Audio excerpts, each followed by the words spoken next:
Good morning, good evening, good afternoon. Welcome to another scene for the living world of darkness, rage across New York. And this scene will be set to the green, Tellurian side, where Tim Point has started an amble up to her pack cabin in the wake of some of her morning duties.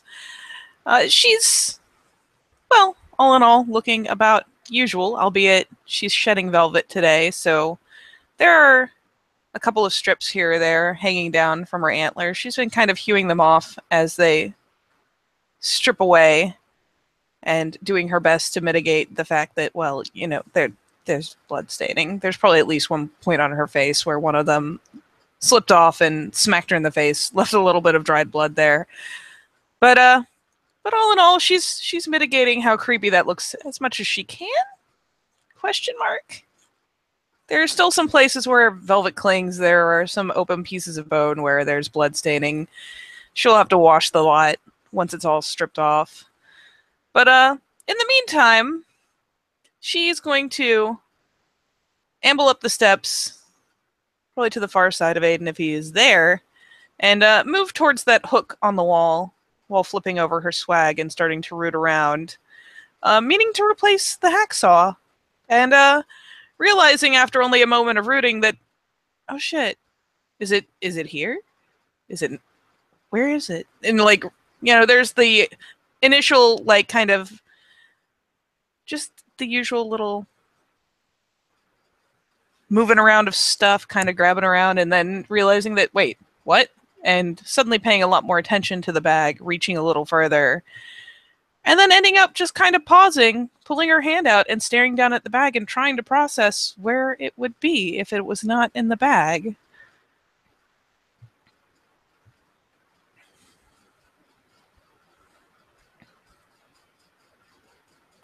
And eventually Aiden would look up at her, as he's reading the newspaper, sipping tea, he'd look up and raise an eyebrow. Have you lost something, Omega?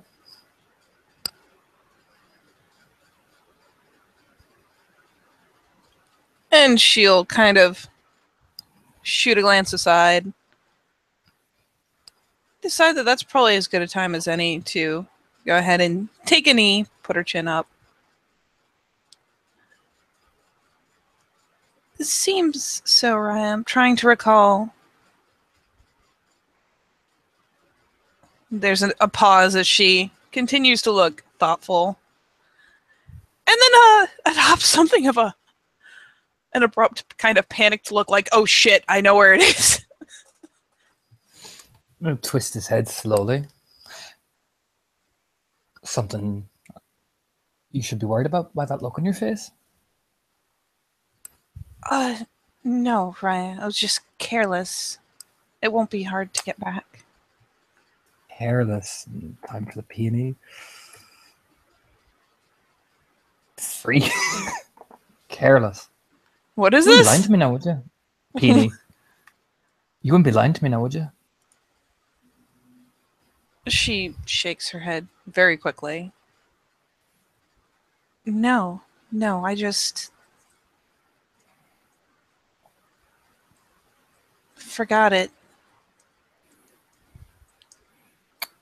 Forgot it? What did you forget? For clarification's sake, that is the hook where they had previously had the hacksaw. So. Oh yeah, no, he's looking at her. He looks at it, but he still looks at her. Well, go on, tell me. The saw, Raya. I had to make somewhat abrupt use of it the other day, and was very caught up in what I was doing.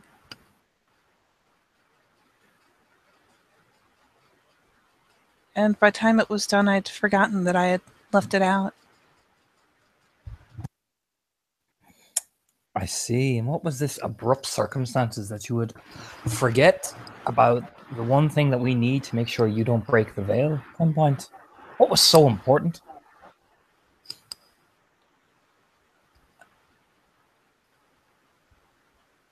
I was doing as you asked, Raya, and attempting to speak to William White.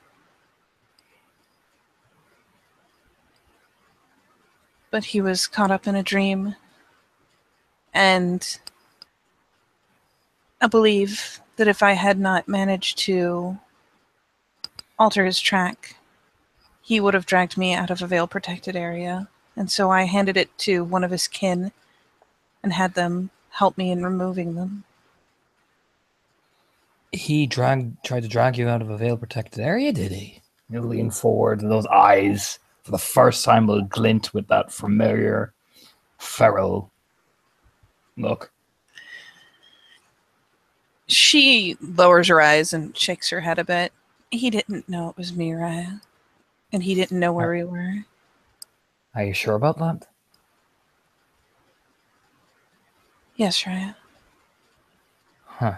That's a shame. You kind of sit back, the immediate feral look lost in his eyes then. Dear William seems to be undergoing some conscience things then from his dreams. Oh, very good. Perhaps you should remind him. Who saved his life? She kind of cants a glance up. Well, if he was dragging you to a veil-protected area, after all, that could have gone very bad. And if anything like those dreams, well, you know what would have happened. And she kind of squints for a second, then remembers, oh yeah, he probably knows exactly what he was dreaming about. Shit. Because, yeah, there was at one point a pact link there between them.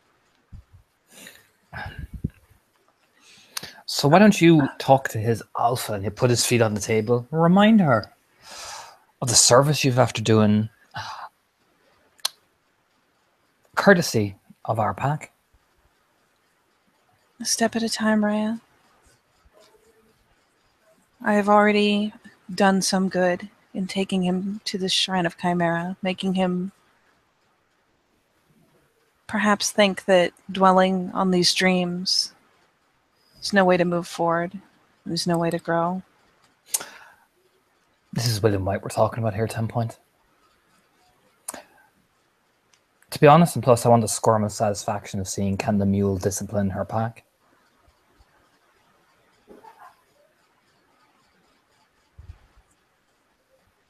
And she purses her lips for a moment, very thoughtfully, before continuing. Raya, do you want satisfaction or do you want good relations? Ooh, that is a good question, 10 Point. He actually smiles at her warmly, which probably freaks her out even more. Yep, she's looking at her hands right now because his expressions are going through a gamut of not reassuring.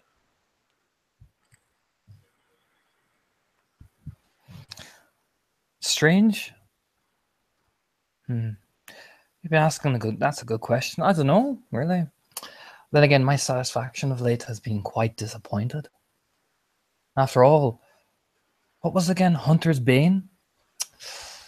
Well, you think, smiling at her, raising his eyebrows a bit and thinking, I think good relations would be good, but after all, you've made such good relations with everybody. Hunter's Bane, Raya. I'm talking about your little nickname. Hunter's Bane. There you go, that's it.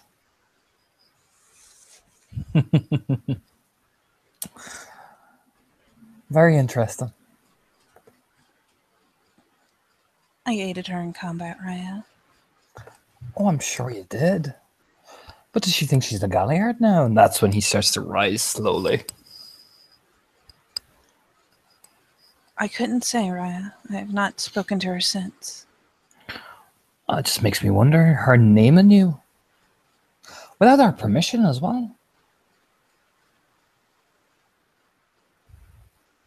Names are often given without permission, Raya.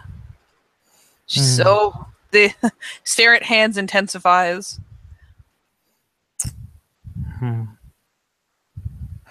I wonder a lot. He'll kind of like begin to circle her like a shark.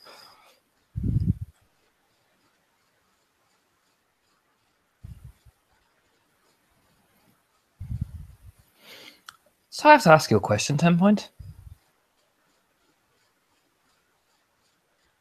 Yes, Raya. Are all those lessons I taught you worth nothing? The tension is real. You can see it. Her shoulders kind of tense up. Her body kind of tenses up. Not quite that bracing for impact yet, but yeah. He's getting under her skin. I mean, I don't know. You don't seem devoted to me or the pack, since you're letting non-pack members now name you. Mission. And without a formal recognition of a deed name. Raya, I did not prompt her to give me the name, nor know that she meant to. I've kept no secrets. I've told no lies. I've been fully devoted to pursuing the tasks you have put before me. I was able to comfort Saoirse. I was able to help William White in a way that means that perhaps he will speak to me again.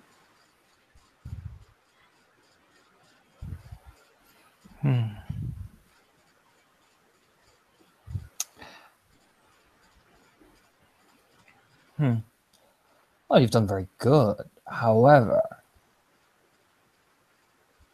you pace around, reach over and pick up one of the kind of the bottles he has with him. Look at her.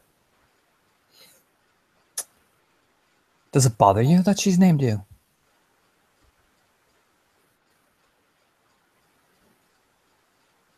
I don't know, Raya. I have not earned a name in all my time, besides the one that was given to me.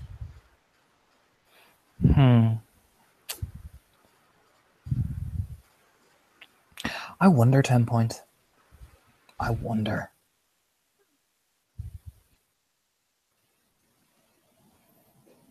And especially with the sound of like a bottle clinking lightly as he picks it up, yeah. The posture has shifted from a little bit of tension to more of a bracing.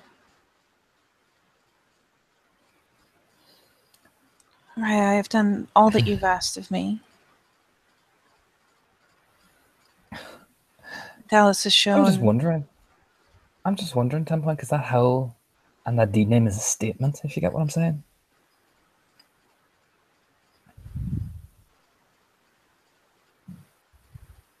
Your lips purse for a moment. Yes, Raya.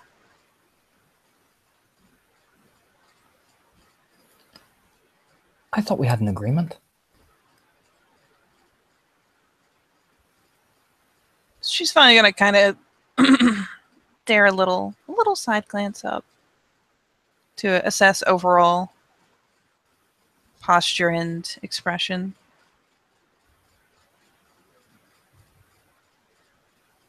After all, I'm keeping your little secret for you, aren't I?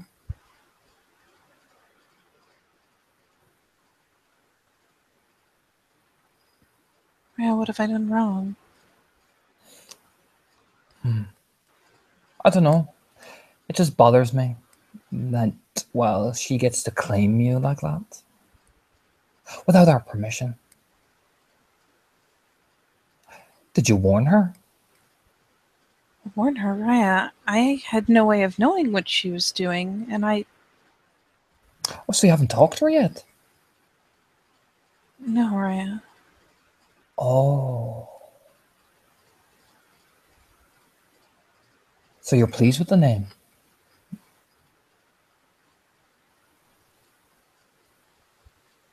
And her jaw works a little bit, but she just kind of goes quiet and puts her eyes down on her hands again.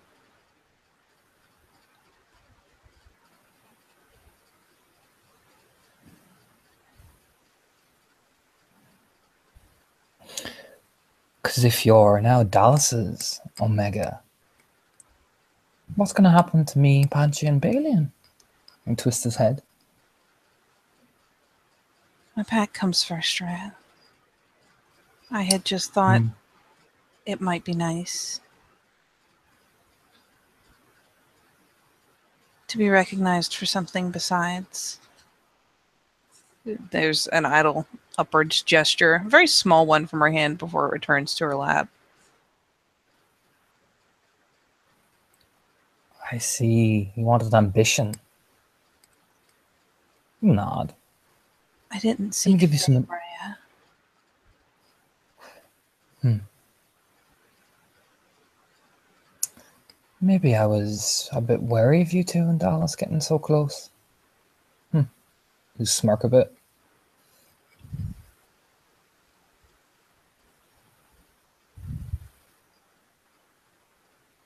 Freya, we are not. It's not like that. It's not me you have to convince. He'll actually go forward quite menacingly, slowly, with the bottle in hand.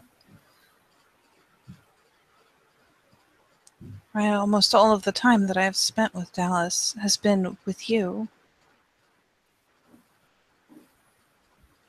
My devotion is not a matter of question.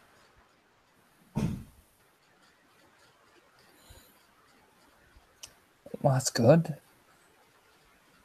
Then your little secret will be kept. Because I was thinking, if you went against me, well, Balin was going to, I was going to have a wee talk with him, wasn't I? So how close is he, by the way? I mean, she can feel his breath against her, like probably making her hair blow out of her face, basically.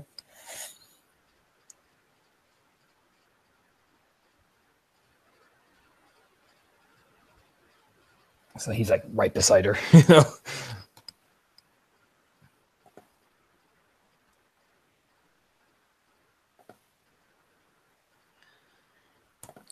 And she'll take a moment and attempt to find some small measure of composure. And finally, God help her, she looks up at him. Very pointedly looks right into his face. Not into his eyes, because that is a bad plan, but into his face. You look tense, Standpoint. My place is with my pack.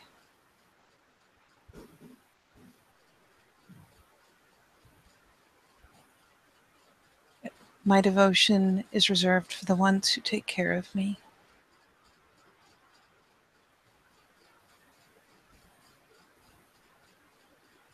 Dallas has put in time, effort, and care, but she is not pack yet, and she has not done as much for me as you have.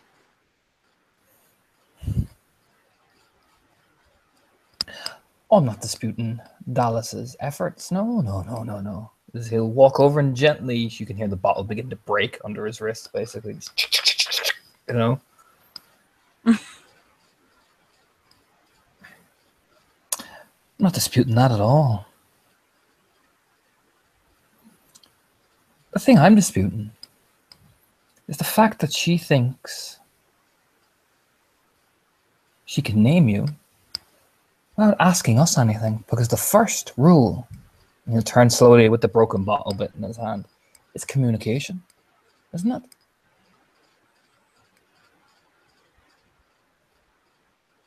I cannot see into her mind, Raya, and I cannot know what prompted her to make the howl.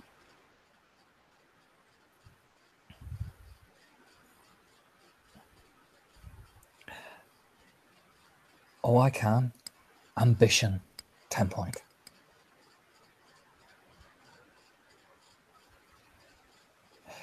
Now, he'll walk around her, you know, and we'll stop right in front of her and we'll just press, we won't like press down so it causes blood, but we'll just lightly press the sharpened edge of the bottle along her cheek. So there's no cut like yet. Well, the tension is back, and she doesn't try to lean away from it to an extent, though as it initially lowers just into the general vicinity of her face, there's probably a little bit of a shift, probably even just more upright. Anything, it just initially kind of the reflexive, that's broken glass, and this is my face. So there's a very slight shift away from it initially, but when he actually purposefully moves it to touch to her face. She, let's see. Oh boy. I wonder if oh god, it's one less die regardless of what the pool is. It's awesome. That's 2 successes. Fuck it. She does in fact manage to hold fairly still. It doesn't recoil from it. Now I want Dallas in the pack. Don't get me wrong, this may, but she's making things difficult. Do you understand? It's very possible the only thing holding her still is tension at this point. Yes, Raya. And you understand how I feel about things being difficult now, don't you? As the bottle slowly moves up towards her eye, and then back down, tracing from her ear to the side of her lip. To cause a cut, yeah. Is he actually starting to cut her? Nope, not hard enough to cut yet. Yeah, okay. That's just his player is being like, oh.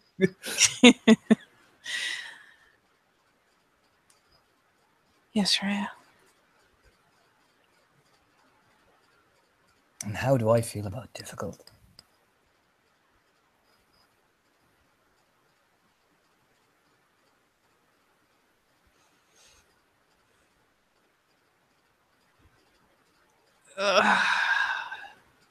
The tension goes up just half a notch.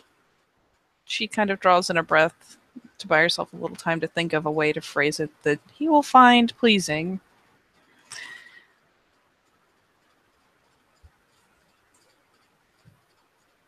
A source of tension, Raya, is a source of contention and a problem to be dealt with.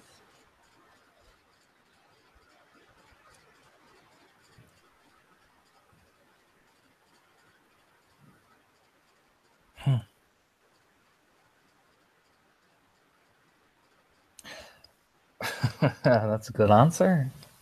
The smile. It means I won't cut your face. The bottle slowly moves away. It's still in his hand. Well, I mean that's good for her face, but she's not dumb enough to mean that's not she's going to think that means she's not going to get cut at all. So the tension really doesn't drop at all. Maybe that half notches back down, but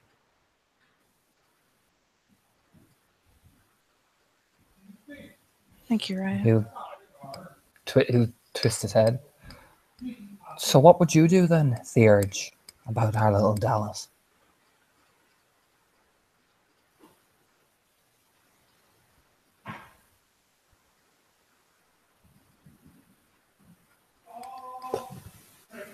She's still a kid of Fenris, Raya. And they believe in grand gestures. She needs speaking to. I imagine that the Galliards will have their own actions to take. But that is up to them. I imagine so. And how do you feel that she's irritated our dear Alpha?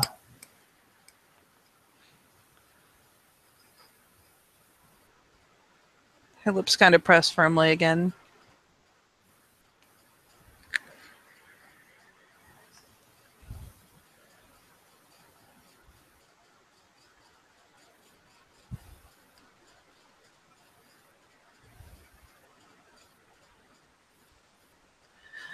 Bloodsong Raya is very capable of making it clear when she is unhappy, Raya, but perhaps an apology is in order. Oh, aye. In fact, if I was a Philodox, I would suggest a rite of contrition, maybe. After all, maybe it might truly be a test of what Dallas knows about our pack. What do you think?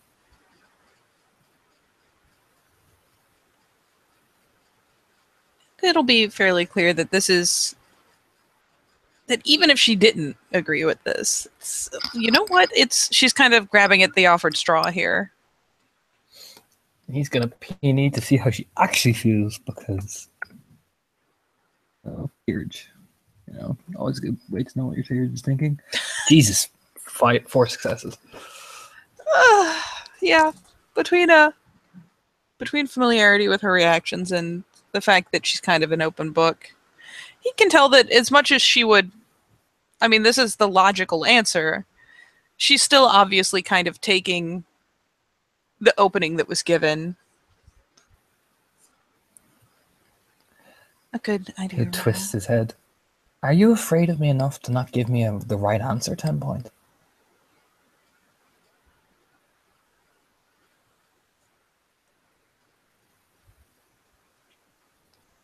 No, Raya.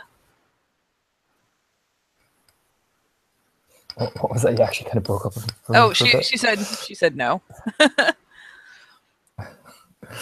And as he says that, he does move forward as well when she says no, Raya, and he kind of like leans right down to the point where he's like right by her cheek, like cheek to cheek. But she can feel the glass bottle kind of lightly touch her belly. Are you lying?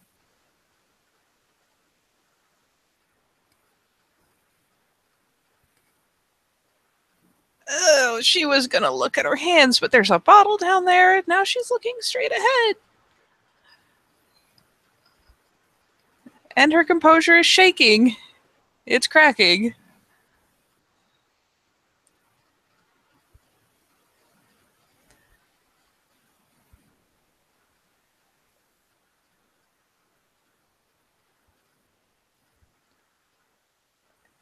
And she kind of does that thing where you open and close your mouth a couple times as though to give an answer and can't seem to just get it past your lips. She just kind of flounders.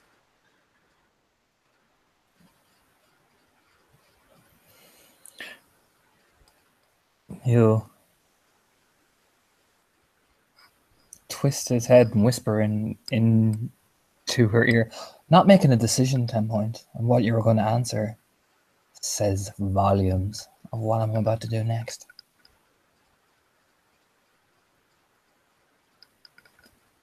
And she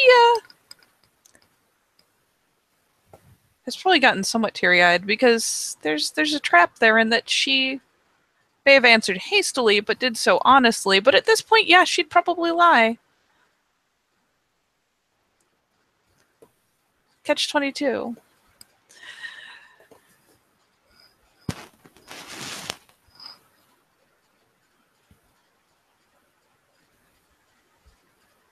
I have said things before that you might not have liked to hear because they were what needed to be said.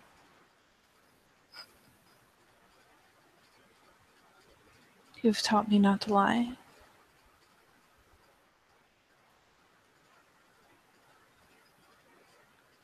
It's a non-answer, but it's an attempt. It's floundering. I see.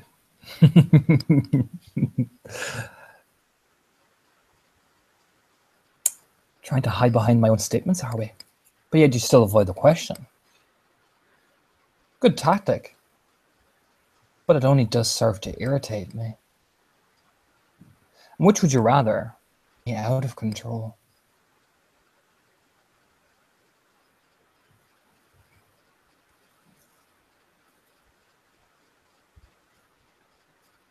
I have not lied to you yet.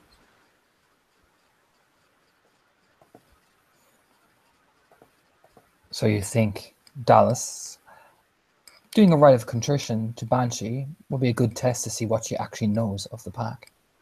Yes, Rhea. And you swear you're not lying to me because you're afraid of me.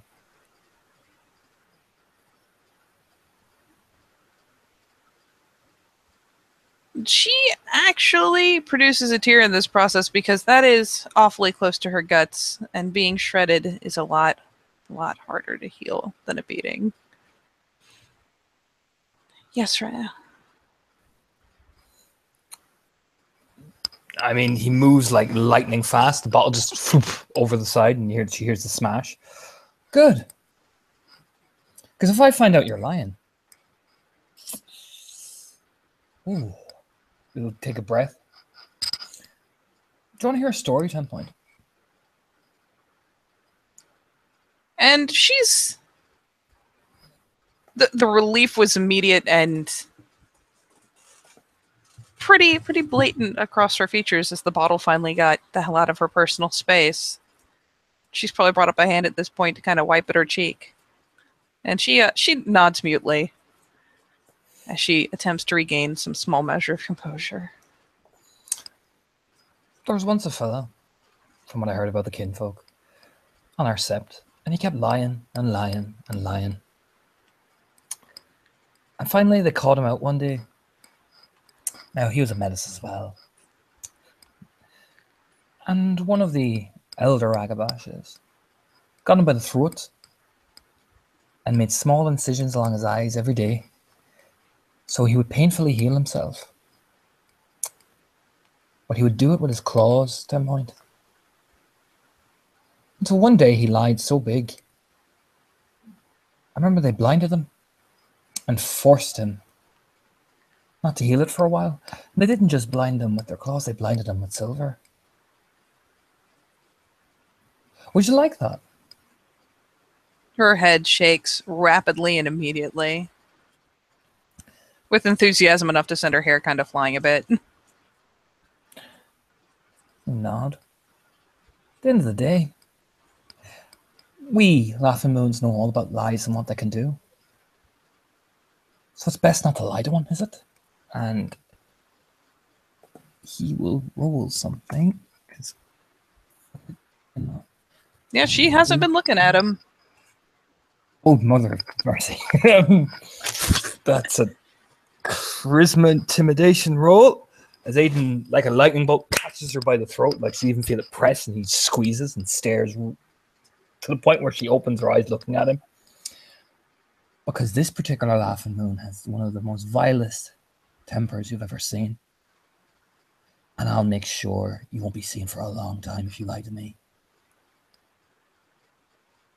And yeah,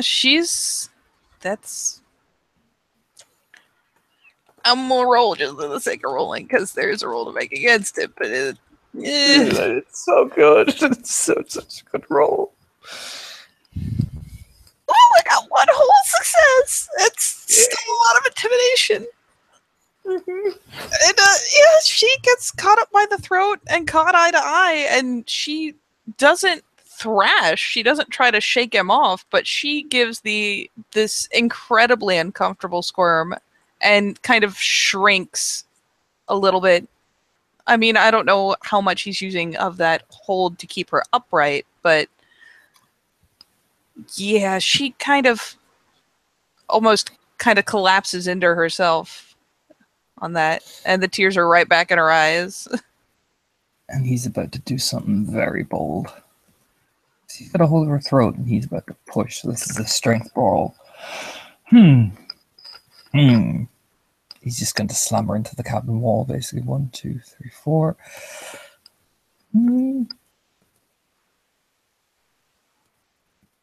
That's not too bad. There's no damage. It's just you hit the cabin door hard, basically. As he just boom, in, basically putting that extra squeeze, you know. Because remember, 10 Point.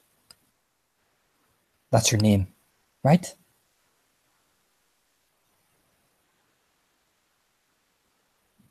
And yeah, she takes the slam, and she still doesn't even have the nerve to like put her hands up for the reflexive attempt to keep herself breathing, really.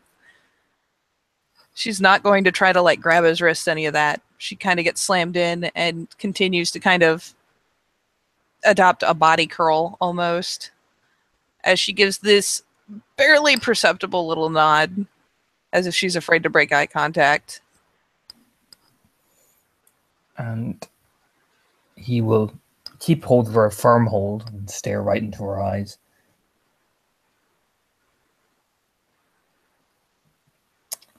When you're worthy of a name, we'll give you one that will reflect your deeds and will not be cruel.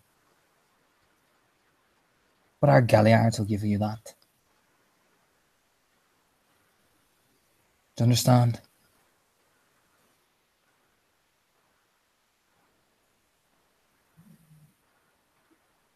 And that second tear will get out of her eye. And again, it's the barely perceptible nod. Because in the end, as much as I like Dallas, she's not one of us. She tried to be and joined the Get. So I'm not mad yet. But if she tries to do that to you again, I will take action. So keep that in mind, will you? And he'll let go, and she probably, I'm assuming she drops to the floor. Oh yeah, she just collapses. Now, you've been doing good work with Saoirse. As he's walking over, going to sit back down. Good. Good. And with William White, I trust your judgment. So, all in all, 10 points. You've been a good Omega. And smile at her warmly. Back to his happy, really happy face in the picture. The happy face is a lie. And yeah, as he moves back over, she only takes a second to just kind of reach up, brush over her throat, see if there's any bruising, essentially, and kind of crawls after him.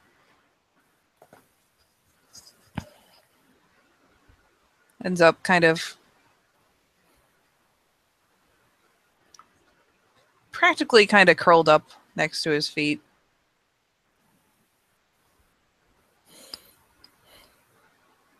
I'll make sure Banshee Raya knows how good you've been. And he'll just really twistedly stroke one of her locks of her hair, basically, absentmindedly.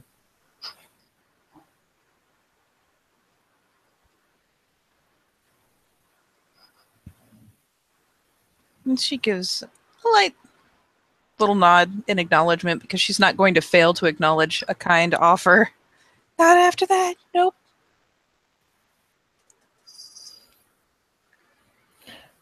And I want you to start gathering people. We're going hunting soon.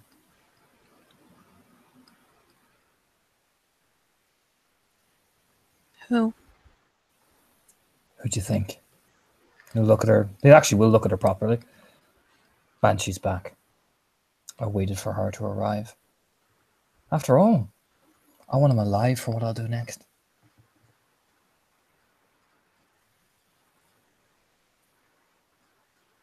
And she hesitates and kind of licks her lips for a second. Do you still want Dallas with us, Raya? Of course. I want her in the pack. It's just that, well, you have to learn a lesson every now and again. Don't you? Yes, Raya. And I think I'm being quite generous. After all, could you imagine what would happen if I was mad? There's almost like a flashback to the bottle pressed against her gut and a hasty little nod. Yes, Raya.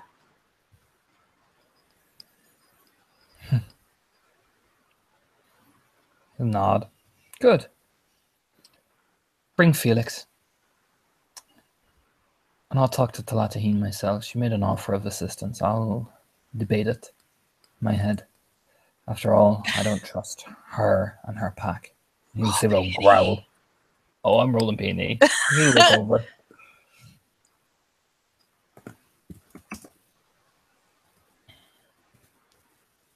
Oh, Jesus. Doesn't even matter that he's not at the right angle to really catch her expression. He can catch it in her posture. Head whirl. Do you disagree with Talatahine joining us? No, I haven't said yes, but do you disagree? You raise an intrigued eyebrow.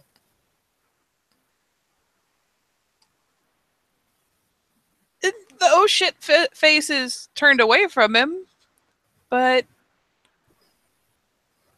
she delicately considers her answer. Her fingers are kind of twiddling.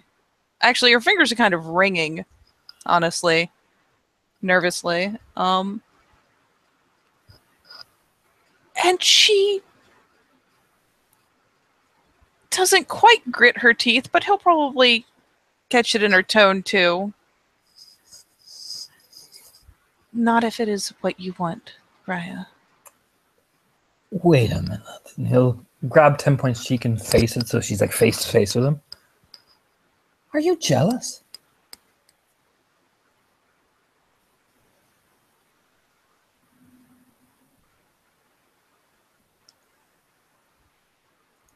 I believe that was already explored at length, Raya. And you don't want her around, is that it?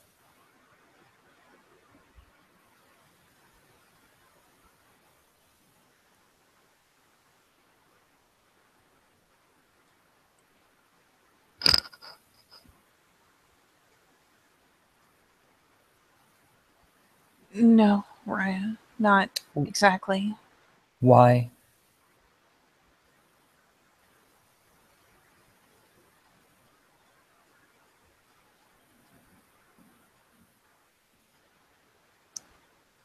She wrestles with it for a second. It's a lot harder to be angry about Tlate when he's looking her in the face, especially when he has a hold of her jaw.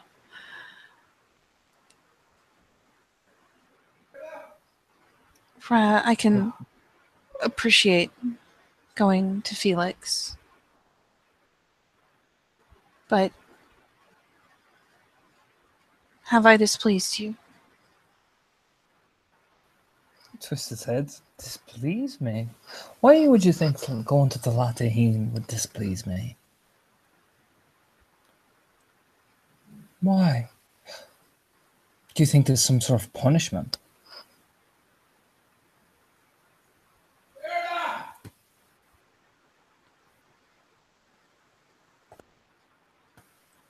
If I have done well, Raya, then why do you need to seek another Theurge? Huh. She's not saying another Metis, but he knows it's there. There is this wicked smile. I see.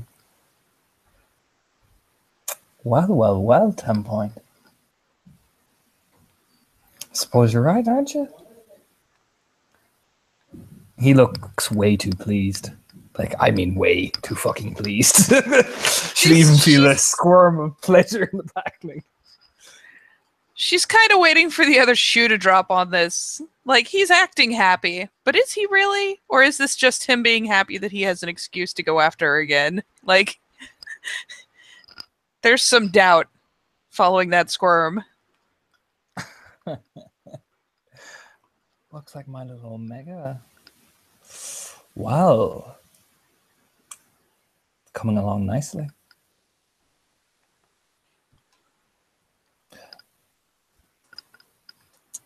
That's the exact answer I was looking for, 10 Point. He'll slap her cheek lightly, you know.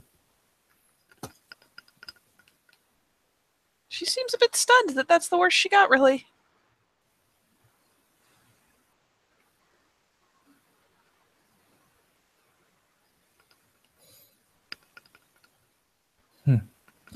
After all, I had to see what were your limits. How much you could really take. Well, I just found out that's your sore point. You know, boop on the nose. And considering he's back to jovial behavior, she lets it kind of slip out.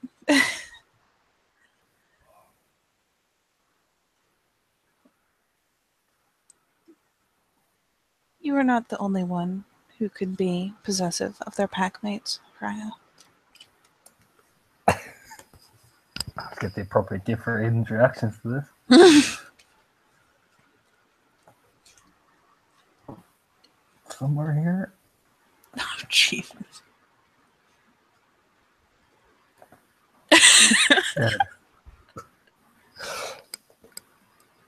That's the exact reaction you see.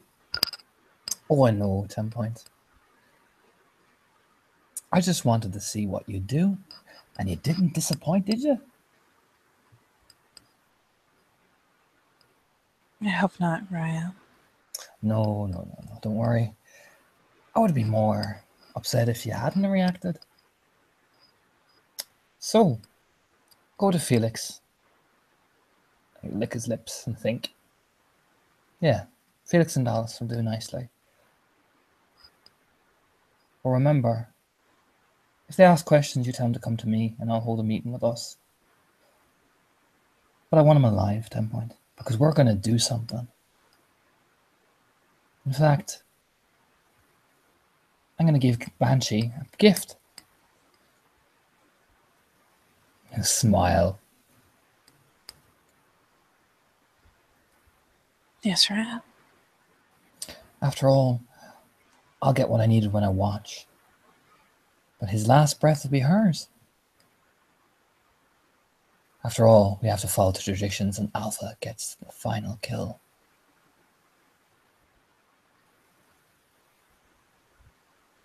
Of course, right. And then we'll take his skull. We'll give the brain to our totem.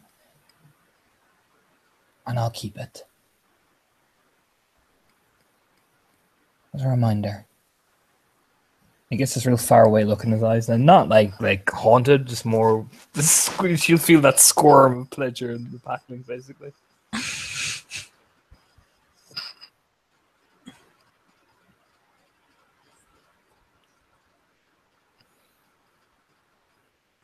Oh, she is not going to interrupt his fantasizing about brutal murder. Yeah, he'll just go silent and almost look absentmindedly out towards the set, fantasizing, And while he is distracted and hopefully disinterested in further heckling or grabbing her head, she will slowly shift over and end up just kind of curling down until her head rests right next to his shoe.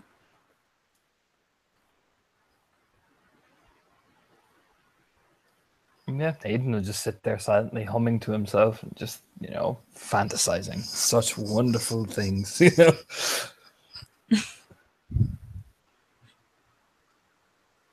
And she will just revel in actually being acknowledged as company, even if it's, he's got his mind elsewhere. She's come out of this somehow unmutilated. And in the end, he seemed happy with her, so she's counting it a win. And is just going to be happy that she can stay curled up next to him again without getting glared at.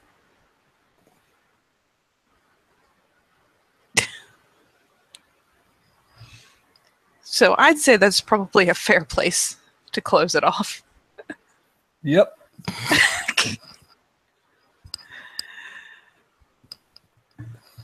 So with that, we'll say thank you, players, for playing, and watchers for watching, and we'll see you next time on the Living World of Darkness, Rage Across New York.